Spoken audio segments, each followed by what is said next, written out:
বলো তো এভাবে কি কেউ এত মিষ্টি করে হাসে, যে হাসি দেখে মন আমার হাওয়ায় ভাসে।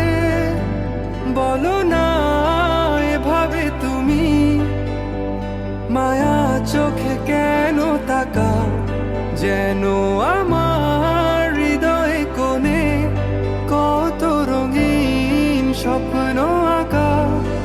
আহা তোমার চুলের ঘ্রাণে আমি পুরো মাতাল, আহা তোমার ঠোঁটের নীড়ে আমার সন্ধে সকাল। আমার কাছে তুমি নসাধা